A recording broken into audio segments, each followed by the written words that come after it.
Hello chums! Back in November 2024, an update was released which added the Mercedes-Benz W196R, which is the earliest Formula 1 car we've yet seen in a Gran Turismo game. It was entered into the 1954 and 55 Formula 1 seasons, and it won the Drivers' Championship both years at the hands of Juan Manuel Fangio. It uses a very rare inline 8-cylinder engine which sounds like a muscle car engine, but it revs higher and sounds more mechanical. The car itself is fascinating, but Gran Turismo 7 implements it in the same way as any other race car, new or old, by fitting it with racing hard tyres by default. You could look at this as a good thing or a bad thing. The good thing is that the W196 sticks to the road like glue.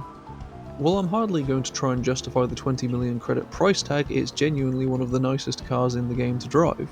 Thing is, it's not quite representative of the real thing. There's a few bits of onboard footage from the 1950s, and a very good example is a particular clip of Fangio driving a 1951 Alfetta 159 at Monza, and you can clearly see how little grip the car has and how much the driver is correcting the steering constantly. Frankly, it's a wonder he could fit in that tiny little cabin with his gigantic balls. Anyway, what I'm getting at is that Gran Turismo's racing hard tyres don't exactly do the best job of replicating the crappy old bias ply tyres that were used by Formula 1 cars in the 1950s. So I wanted to try and drive this car in a way that might be a tad more representative of what the drivers like Fangio and Sterling Moss were experiencing at the time. Gran Turismo's tyres are obviously nothing like a set of tyres from the 1950s, but from what little I could find out, the closest we can get in terms of overall grip levels is comfort medium or comfort soft tyres. I've gone with comfort medium, so the same tyres as the Mazda Demio that you started this game with. Now for the track. Personally, I think the only acceptable choice here is of course the Nordschleife. That said, the Green Hell wasn't actually on the calendar for 1955, however the W196 did see action there in 1954, so I think it's fitting that we do drive the car there. No, not in the dry, in the rain of course. Now let's see if I can lap the Green Hell in under 10 minutes. Despite looking like a polished sex toy with wheels attached, the W196 was actually very advanced for its time. It was the first race car to feature fuel injection alongside the Mercedes-Benz 300 SL, which was the first road car to feature it. The fuel injection system itself was apparently adapted from the system used on the V12 engine that you'll find in a Messerschmitt Bf109. The 2.5 litre naturally aspirated straight 8 made a little under 300 horsepower for the 1955 season, which is rather a lot when your tyres are about the same width as what you'd find on a Volkswagen Up. The engine also made the use of desmodromic valves, which effectively uses a lever to pull the valves shut during an engine stroke. This removed valve springs, which are a common failure point on high-revving engines at the time. You may have also heard of this term from Ducati, whose engines use the same technology. Another interesting part of this car's story is that there was actually a second variant nicknamed the Monza. This was actually a closed bodywork version similar to the 300 SLR that was involved in the 1955 Le Mans disaster. It was designed to improve top speed by reducing the drag generated by exposed wheels, and went on to become the only closed-wheel Formula 1 car ever to win a race. Underneath though, it was very much the same beast you see in Gran Turismo, and the open-wheel variant was still preferred for tracks where top speed was less of a priority, presumably due to weighing less. Speaking of weight, the bodywork was made of magnesium, which is exactly why the partially related 300 SLR created such a fireball during that Le Mans disaster. The W196 was first used in the 1954 F1 season, but wasn't actually ready until round 4.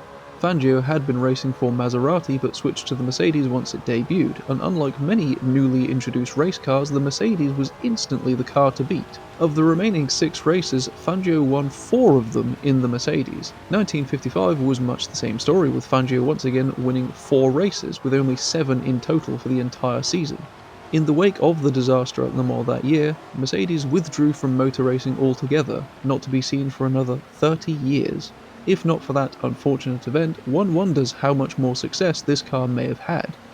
As for its handling in Gran Turismo, it's slow. I mean, no shit, 300 horsepower economy tyres on a monsoon will generally have that effect. However, it's one of the most fun cars in the game with these tyres. It's very challenging, obviously, because there's no grip and plenty of power to spin the tyres up, especially in the rain. But everything is happening in slow motion, so you have plenty of time to react to what the car is doing. so it's actually more forgiving than you might expect. You can either drive as smoothly as possible to prevent braking traction, which is satisfying if you can get it right. Alternatively, you can be a tad more brave and try to kick the tail out slightly to see if you can hold the inevitable slides. There's a very fine line between looking like a hero and not being able to catch the slide though. If you have this car already, I highly recommend driving it like this. It's jolly good fun.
In the end, the 70-year-old bathtub managed a 9-minute 57.